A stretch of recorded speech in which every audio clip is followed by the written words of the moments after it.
Good evening. Welcome to You Can't Handle the Truth Movies. I'm Chris, and next to me is the lovely, adorable James.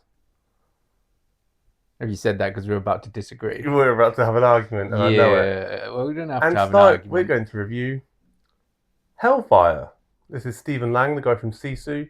It's his new film. A drifter who arrives in a small town, finds residents in the grip of a ruthless boss, and tries to free them. That's actually worded quite well, the tries to free them part. Because, spoiler, he doesn't free them. They all get slaughtered because he's rubbish. But he does save one person. So, James. First of all, I like that they all got slaughtered because I was like, everyone in this movie it's going to be typical classic action where everyone just survives and gets away with it and it's all just fine. And when he just shot everyone, I was like, oh, okay. But I'll read the comments. I had a quick look because Chris agrees with these haters. Oh, I'll tell you why I agree And with it the comment is not sure where the plot was coming from. Mixture of Rambo, Roadhouse, and Jason Statham films. Rather a mess. A lot of the commenters were saying the same thing. And then some of the other side of it was 80s action fans rejoice. Now, I'm not disagreeing with Chris, and I'm not disagreeing with the 80s action fans. For me, I just thought this film wasn't as bad as it's being made out to be. I just wanted to watch a film at the end of the night. I knew it was going to be an action film and a straightforward, steady film. And I don't care about all this stuff going on. It's just drug dealers, guy fights them. I just found it really easy to watch. I liked the fighting in it towards the end. I liked that someone else got cheese grated, like Jason Momoa cheese grated arm. He cheese grated the guy's bald head. No, you don't.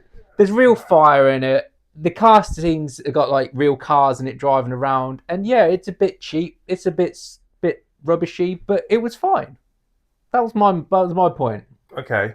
The bit Over where to he's talking Chris. about, he said the cheese grater. Yeah. Did you hear the sound effect they added to that? Oh, I love them sound effects. Them really, really bad yeah, sound but they effects. were done on purpose. Were they? I Did you see the war little bit? The little war So clip? would you agree with me that we like Sisu? I like the first one. Yeah, exactly. That's the one I want to refer to. It's like the points about that I said when he was behind the shield and all the over the topness is what took me out of the film. And I'm saying there's a bit of extra sound effects. You're like, oh no, you can't have extra sound effects. Because it was just there was the fight scenes. You're like, I really enjoyed the fight scenes. The only good bits were his stunt double, and it was very clearly a stunt double because he couldn't. He was too old. Watch He all, could barely move. watch all the old 80s action that you're saying is so good, which I agree with you as well. But the amount of times Arnold Schwarzenegger's stunt doubles, Stallone's stunt doubles, they're stunt doubles all the time. And if you go back and watch them, they don't look like them at all. Because it was done in the 80s. Yeah, exactly. That's why I said it's like the 80s. Yeah. Oh no, because I still look at Arnold Schwarzenegger, Sylvester Stallone, Van Damme in these early films, and you think that person probably could have kicked a few guys' asses. That old man, like, oh, come on. I enjoyed it. I'm not saying it was really good. I'm not saying that. I'm That just saying fight it was scene- alright. Right after he got clubbed, basically nearly to death, and would have had Yeah, that was the brutal. worst concussion. That was brutal. I love Exactly. that. I really love that one scene.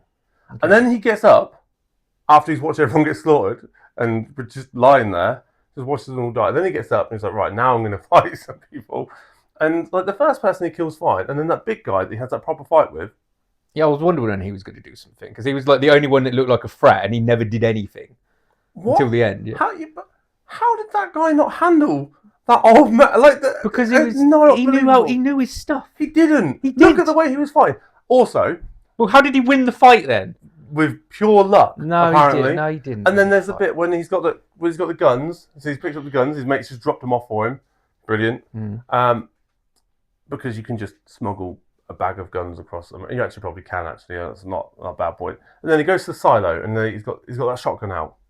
Yeah, and the two guys come in, and but he's special forces. But he waits for them to get into a big open area when he's got a shotgun, which is crazy when he could shot them through the doorway, when they're in the doorway, and they'd taken both out with one shot, it wouldn't have been an issue. No, then we get to a nice big area, and then proceeds to miss so many shots, like he's no idea how to handle the shotgun.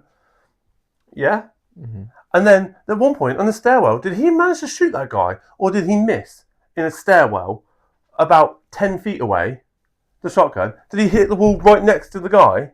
and not the guy, because if he hit the guy, apparently he was unfazed, didn't bleed, and carried on chasing him, and then shot him. But then later on, he hangs down a shaft, he hangs over, one-handed with the same shotgun, and shoots the guy clearly in the head. And then later on, he gets a handgun. Bear in mind, in the car chase, he had a handgun, and he missed all of his shots the whole time because apparently he doesn't know how to aim or fire. And then, in the next scene, when he's in that in the beer factory, he shoots everybody one shot, perfect, and they're all dead. Oh, wow, I'm sorry. Can you shoot or can you not shoot? What is this? Just absolutely terrible. So you're saying he quite liked it? No. That's quite a speech. The war scene was so bad. Like his special forces. Why were none of them in any kind of uniform? At all. Like, how hard is it to put people in a little bit of uniform to make them look like they're trying to blend in with the environment? So you preferred Sisu? I thought this film was absolutely crap. And I don't understand where you come from saying that it was an enjoyable ride. I didn't say that. I said that about the film we reviewed last time. I said it was not that bad. It was really slow. And then when the action started, it was just unbelievable. Yeah, that's like most all-right action films. Most all-right action films are like that. And they had what, Harvey? And this was a little worse than some of them, yeah. They had Harvey and Dolph. Right, can we actually make a point now? Dolph Lundgren was underutilized in this film, incredibly. Like, this is one thing I would agree with. He was the sheriff now. He just kind of didn't make his mind up. He's like, I'm with the bad guys. Oh, and everyone's dead. No, I'm not with the bad guys. Oh, now I'm going to do something. Oh, no, I'm not. Now I'm going to shoot him. Oh, now I'm dead. That was Dolph Lundgren's role. Where was he from being Ivan Drago? And now he's just dead. Come on, that Harvey's role.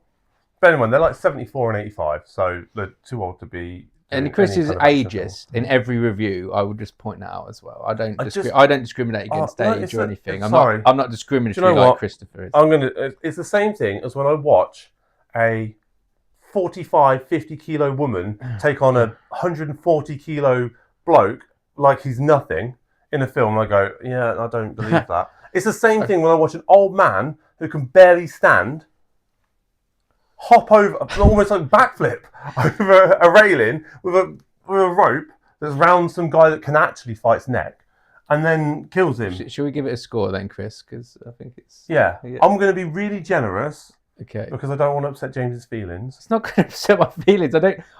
I'm not recommending the movie. I'm giving it a 4. It's a don't bother from me. Right. I understand that completely. Mm-hmm. I will give it a 5. For a 4.5, which is a don't bother. Mm-hmm. Is that a don't bother director? Yeah. That is I had to direct. That's him saying, in his opinion, it's a watchable film. Yeah? It's all right. Please. It's not very good. It is not very good, but it's just not as bad. Some people are going off. What you think. There's so many people going off on rants like Chris is about it, just how awful it is. It's like every other action film we've ever seen. It's not. It is. It's not because there's an old man that can't move. No, it is, Chris.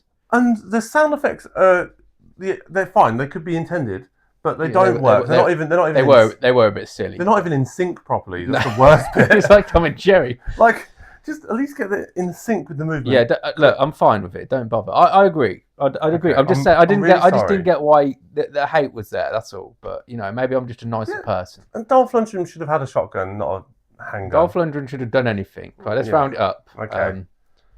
Thank you for watching. We apologise. We've ended up on 4.5. Do you agree? We can end up on whatever score you wish, Chris. So we're going to class this. I think your feelings are the ones that are going to get hurt. Not mine. I don't care. Thank you very much for watching. We really appreciate it. Yes, we hope you enjoyed it. Yeah.